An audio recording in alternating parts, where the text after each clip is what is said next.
Step 1, wake up early, gonna rise with the sun. Step 2, get some good, some food in you. Step 3, think real hard about what you wanna be.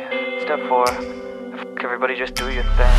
Wake up, today's gonna be a good day. Wake up, today's gonna be a good day.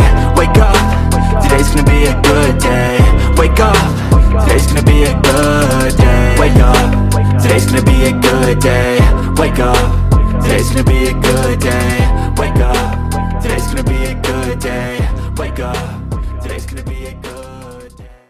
We're back with another Fiction Friday review, another one I'm late to the show on, Harry Potter and the Prisoner of Azkaban. As you may have seen in my review of the first book of the series, Harry Potter and the Sorcerer's Stone, or the Philosopher's Stone, depending on where you live, you'll see that I was a little older than the generation that first discovered these books, and when it went worldwide, I was a little left behind. My first introduction to Harry Potter was the films, and it was probably the second or third film when I actually finally started taking notice of them and started watching them from the beginning. So not only am I several years behind on the books, I was also a couple years behind on the films when they first started coming out as well. And while I love reading books, I also especially love reading books that have adapted to film, so I can do a compare and contrast and get to see what I read, what I thought in my head when I went through the book, and then what the director and the actors portrayed in the film to see where those kind of differentiated. Now, I'll admit to you here, out of all the Harry Potter films, The Prisoner of Azkaban was probably one of my least favorites. Not my least favorite overall, but it's definitely in the bottom 20% of them. That's not to say anything about the actors or the director or any of the film crew that worked on them. They did a great job, but when you have so many films, I believe there's 7, 8, with the last one being split into 2, with so many films, you can't have every single one of them be the absolute best. Now, having already seen the film, I didn't think I was actually going to enjoy this book very well because of how I felt with that experience. So I went in with a little bias when I even opened the pages to start reading to begin with. Now, I am happy to say that I was pleasantly surprised. It could be that I went in with low expectations and the book was able to exceed them, or maybe the book is just better than the film, as with most books that have been adapted to film. Now, for those that haven't seen the film or read the book, I am going to be giving away some spoilers now, so be prepared. Alright, these aren't huge spoilers necessarily, but they are things that did not happen in the film, so I was unprepared for them when I found them in the books. First off is the Marauders map. That is in the film, but the backstory in the actual pages goes deeper into who actually created it. And what we find out is not only was Harry's father involved, but also you had Wormtail, Lupin, and Sirius Black. All 4 of them were actually the creators of the Marauders map, and the names, Padfoot, Wormtail, and everything on the actual pages were them. Had no idea that that was what was intended in the film because it was very lightly touched on it and didn't really go into the backstory of it, which is probably because it's not really a huge need in the film to get the story across, but it was still an interesting tidbit to find in the actual book. Now, the biggest omission from the film that was in the book that really filled in some backstory that I greatly needed was that relationship between Sirius Black and Snape.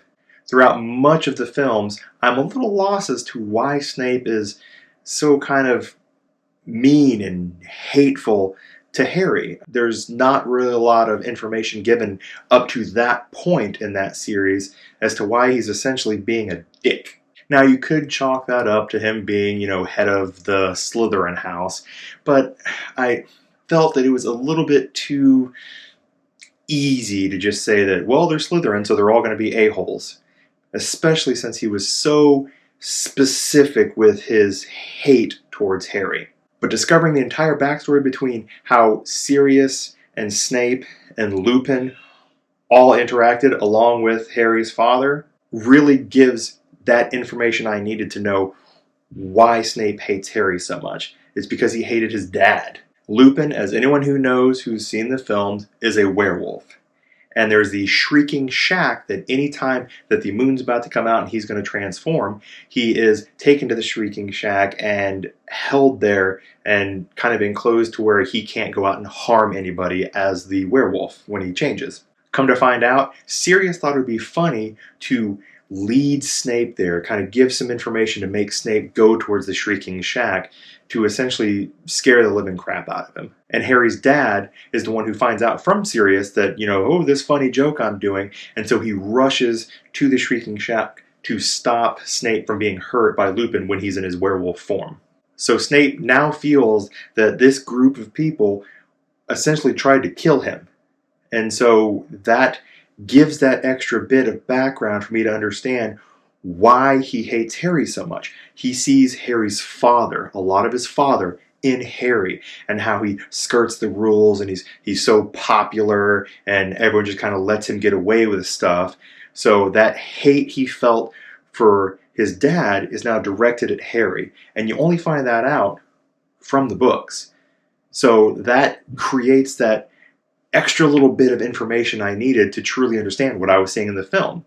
So when I finished reading the book and immediately watched what was done in the movie, while not seeing it on the screen, those scenes to explain it, I'd already read the book and I can just imagine that happened off screen and now really understand a lot more about Snape's backstory and his character development. Another big omission in the film in regards to Sirius Black is why everyone perceives him to have been in league with Voldemort and is now in Azkaban due to what he did and helping to get Harry Potter's parents killed. It touches on it a bit, it does, and so you can kind of understand that, and that it was Wormtail who really framed him. But the book is where you get that extra bit of information, just like with Snape's backstory, to really understand what's going on. And that just touches on a few of the differences, but I felt like some of those were the more important ones that aren't portrayed in the actual movie that are shown in the book. So long story short, I was very much surprised on how much I actually enjoyed the book of Harry Potter and the Prisoner of Azkaban versus the movie. While I stated that the film is probably not at the bottom, but close to it for me, and it was this book that I actually read that helped me enjoy the movie even more. I would probably still rank it a little lower, but it might have moved up a spot, if not two, because of the book and the backstory I was able to get from that to fill in those missing pieces in the movie.